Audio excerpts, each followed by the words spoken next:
दुनिया का सबसे बड़ा यूट्यूबर मिस्टर बीस्ट इंडिया आया था along with famous content creators like Logan Paul and KSI। आप सोच रहे होंगे कि ये अपने brands Feastables chocolates and Prime hydration drinks का प्रमोशन करने आए थे, but unfortunately the reason was something bigger which will definitely shock you। So in this video let's break down why these global creators are suddenly focusing on India। क्यों इन लोगों के लिए India की creator economy इतनी ज्यादा important है, and how these guys are making money by leveraging Indian influencers which might be the start of something huge in the creator world।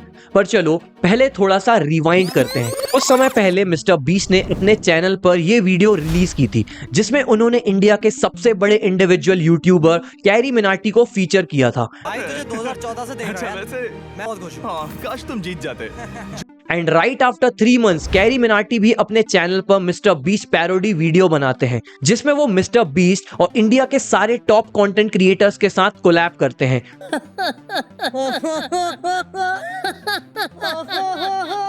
Mister beast और carry Minati के इस कोलैबोरेशन की वजह से इंडिया की वाइडर ऑडियंस को पता लगा कि मिस्टर बीस्ट कौन है। I am sure you are connecting all the dots. फिर इसी बीच बीस्ट फिलैंथ्रोपी एक बहुत ही बड़ी चैरिटी करती है जिसमें वो इंडिया के एक गर्ल ऑर्फनेज को अच्छा खासा डोनेशन देते हैं, जिसके बाद इंडिया में एंट्री होती है मिस्टर बीस्ट की। It seems like everything was planned, but the question is why suddenly India? हर किसी की नजर इंडिया पर ही क्यों है? Well the reason is India is the only country जहां पर सबसे ज्यादा यंग और डिजिटल सेवी पॉपुलेशन रहती है। India has the largest audience who are consuming content every day. Yeah, because like America's not even YouTube's #1 audience. It's India. There's more people that watch YouTube on a monthly basis in India than in America. Have you looked at the comment section of Mr. Beast, the Israeli Prime Minister, BTS, 9gag, Manchester United? Very random set of pop culture icons and brands, right? What's one commonality? Most of the commenters on these pages are all Indians. We're 1.5 billion people with 50% people having access to internet thanks to Jio. They're all going to the back end of their YouTube analytics, their Instagram analytics, and understanding that India is maybe the number 1, number 2 country in their demographics. India की content creator economy currently valued at $1 billion जो 22% के CAGR से बढ़ रही है और 2030 तक $4 billion का मार्क हिट कर देगी। YouTube alone contributed 20,000 crores to Indian GDP last financial year. India is not like just another market, it is the ultimate biggest market। और ये लगातार एक्सपैंड ही हो रहा है, इसका कोई भी सैचुरेशन नहीं आया है। अभी तक सिर्फ इंडियन यूट्यूबर्स ही इंडियन मार्केट में अपने प्रोडक्ट्स लॉन्च कर रहे थे, जैसे कि Raj Shamani, Ashish Chanchlani, King with their perfume brands, Flying Beast with his whey protein, tag burner with his clothing brand, और उन्होंने तो अपनी वॉच भी लॉन्च कर दी है अब जिसका नाम है एनार्क। And now for the very first time foreign YouTubers भी अपने बिजनेस को लेकर इंडिया में एंटर कर चुके हैं। Mister Beast with his Feastables chocolate bars and Logan Paul KSI with their Prime energy drink. क्योंकि इंडियन मार्केट है ही इतना अट्रैक्टिव, मैं आप लोगों को इनके ब्रांड्स का थोड़ा सा बैकग्राउंड दे देता हूं, जिसमें प्राइम एनर्जी ड्रिंक की एक बहुत ही इंटरेस्टिंग स्टोरी है। इसको लोगन पॉल और KSI ने साथ मिलकर शुरू किया था। लोगन पॉल जो कि एक अमेरिकन यूट्यूबर हैं, इनके यूट्यूब पर 2.3 करोड़ से भी ज्यादा सब्सक्राइबर्स हैं, और वहीं JJ उलान 2G जो कि यूके के रहने वाले हैं, जिन्हें हम KSI के नाम से भी जानते हैं, इनके 1.6 करोड़ प्लस सब्सक्राइबर्स हैं। पर आखिर ये दोनों यूट्यूबर साथ कैसे आए और इन दोनों ने साथ मिलकर $1.2 बिलियन का ब्रांड कैसे बना दिया? इंटरेस्टिंगली लोगन पॉल और KSI दोस्त नहीं बल्कि दुश्मन थे। इन दोनों के ही बीच काफी लंबे समय तक कंट्रोवर्सी चली है। फरवरी 2018 में KSI ने लोगन पॉल को एक बॉक्सिंग मैच के लिए चैलेंज किया था, जिसको लोगन पॉल एक्सेप्ट करते हैं।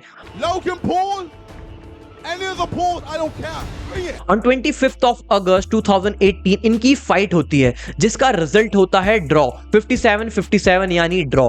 अब इन दोनों ही क्रिएटर्स के बीच फैंस इतनी ज्यादा हाइप क्रिएट कर देते हैं कि इन दोनों का फिर एक रीमैच होता है, जिसको KSI फाइनली जीत जाता है।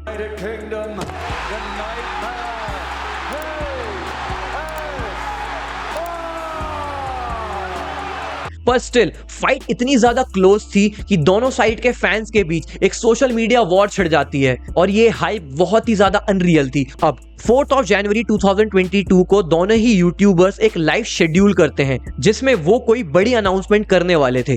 फैंस को लग रहा था कि अगेन लोगन पॉल और KSI के बीच उन्हें एक बड़ी फाइट देखने को मिलेगी, बट पूरी दुनिया की एक्सपेक्टेशंस के अपोजिट दोनों ही क्रिएटर्स साथ मिलकर एक स्पोर्ट्स एनर्जी ड्रिंक लॉन्च कर देते हैं। We have created our own drink company. Yes. जिसका नाम होता है प्राइम हाइड्रेशन, और इन दोनों की पॉपुलैरिटी की वजह से अब ये एक बहुत ही बड़ा ग्लोबल ब्रांड बन चुका है। इनके फैंस इतने ज्यादा पागल हो रखे हैं कि एक बॉटल खरीदने के लिए ये घंटों तक लाइनों में बिता देते हैं। अमेरिका में प्राइम हाइड्रेशन के लॉन्च के सिर्फ 4 दिनों में ही ये कंप्लीटली आउट ऑफ स्टॉक हो गया था। प्राइम हाइड्रेशन का क्रेज इस लेवल पर आ गया था कि लोगों ने इसे ब्लैक मार्केट से 10 गुना 20 गुना ज्यादा दामों में खरीदा है। This is the power of creator led business with the genius level of marketing. Prime hydration से दोनों ही यूट्यूबर्स ने 2023 में $1.2 बिलियन से भी ज्यादा की सेल की थी। Even prime drinks are official hydration partners of big football clubs like Barcelona, Bayern Munich and Juventus. इस ड्रिंक को स्पोर्ट्समैन और फिटनेस फ्रीक लोगों की जरूरत को ध्यान में रखते हुए बनाया गया है। प्राइम ड्रिंक्स इतना आगे निकल गया कि लोग इसे गैटोरेड के ऊपर मानने लगे, उससे कंपेयर करने लगे। गैटोरेड आज के समय की बेस्ट सेलिंग स्पोर्ट्स ड्रिंक है जो पिछले 50 साल से एनर्जी ड्रिंक बेचती आ रही है। You can imagine how crazy this is. जिस स्पीड से प्राइम हाइड्रेशन की पॉपुलैरिटी बढ़ रही है, अगर ये इंडियन मार्केट को एंटर कर लेती है तो brands like PepsiCo, Coca Cola, इनके बुरे दिन शुरू हो जाएंगे। फिर वही मिस्टर बीस्ट जो दुनिया का सबसे बड़ा यूट्यूबर है, जिनके लोगन पॉल प्लस KSI के कंबाइंड सब्सक्राइबर्स से भी 8 गुना ज्यादा सब्सक्राइबर्स हैं, वो फीस्टेबल्स को दुनिया की सबसे बड़ी चॉकलेट कंपनी बनाना चाहते हैं। इनफैक्ट उन्होंने कहा है वो हर्शीज चॉकलेट जो USA की सबसे बड़ी चॉकलेट कंपनी है वो उसे बीट करना चाहते हैं। मिस्टर बीस्ट फीस्टेबल्स की करंट वैल्यू $500 मिलियन है, और इंडिया की बात करें तो 2024 में इंडिया का चॉकलेट मार्केट 19,000 करोड़ का था, जो 2030 तक 30,000 करोड़ का हो जाएगा, जिसका फायदा डेफिनेटली मिस्टर बीस्ट की फीस्टेबल्स को मिलने वाला है।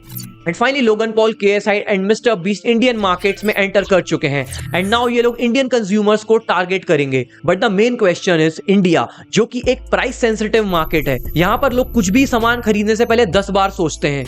वहां पर 400 रुपए की प्राइम ड्रिंक और 500 रुपए की फीस्टेबल चॉकलेट कौन ही खरीदेगा। इंडियन मार्केट के अकॉर्डिंग ये प्राइस बहुत ही ज्यादा एक्सपेंसिव लग रही है। तो अल्टीमेटली देखा जाए तो ये ब्रांड्स तो इंडिया में बहुत ही बुरी तरह से फेल होना चाहिए। पर यार आप खुद ही सोचो, $1 बिलियन बिजनेस एम्पायर बनाने वाले ये बंदे इतनी भी रिसर्च नहीं करेंगे इंडिया में अपने प्रोडक्ट्स को लॉन्च करने से पहले। Prime drinks and Feastables India में चलेगा ही नहीं बल्कि दौड़ेगा। Number 1 reason is the rise of affluent population in India. According to Goldman सैक्स रिपोर्ट, हम इंडियंस की परचेजिंग पावर लगातार बढ़ रही है और इंडिया में एक एफ्लुएंट क्लास का राइज होना शुरू हुआ है जो साल के $10,000 से ऊपर ही कमाता है। I have already created a video on how Indian luxury market is going to be the next big thing. And screen में वो वीडियो आप लोगों को मिल जाएगी, do check it out. Diljit Dosanjh का कॉन्सर्ट हो या कोल्ड प्ले का, इन कॉन्सर्ट्स की महंगी टिकटें सोल्ड आउट हो ही जाती हैं। Why? Because Indians are spending money, actually a lot of money. Secondly, कोई भी ब्रांड किसी भी कंट्री में एंटर करने से पहले उस पर्टिकुलर कंट्री का मार्केट, कंज्यूमर बिहेवियर, उसके प्रोज एंड कॉन्स सब कुछ एनालाइज करके ही प्राइस डिसाइड करता है। अभी इंडिया में प्राइम ड्रिंक और फीस्टेबल बार का प्राइस 400-500 रुपए इसीलिए है क्योंकि इन प्रोडक्ट्स को अमेरिका और यूके से इंपोर्ट किया जाता है, जिसकी ट्रांसपोर्टेशन कॉस्ट बहुत ही ज्यादा एक्सपेंसिव होती है। फिर ऊपर से इंडियन गवर्नमेंट के टैक्सेस इसको और भी ज्यादा महंगा बना देते हैं। लेकिन जैसे ही इन प्रोडक्ट्स की मैन्युफैक्चरिंग यूनिट इंडिया के अंदर सेटअप कर दी जाएगी, इनके प्रोडक्ट्स के प्राइसेस ड्रास्टिकली रिड्यूस हो जाएंगे और इनके प्रोडक्ट की प्राइसिंग इंडियन मार्केट कंज्यूमर के हिसाब से रख दी जाएगी। Thirdly, Mister Beast, Logan Paul, KSI speed, इनकी इतनी ज्यादा पॉपुलैरिटी है इंडिया में कि इनके products will definitely get some traction from Indian audience. तो आई एम श्योर मैं आपको समझा पाया होगा कि ये इंटरनेशनल क्रिएटर किस लेवल पर गेम खेलते हैं। What are your thoughts? Please do write in the comment section below. And with this said, thank you so much for watching this video. If you are new to my channel, please consider subscribing it and checking out my previous business case studies as well. And I will see you in the next one.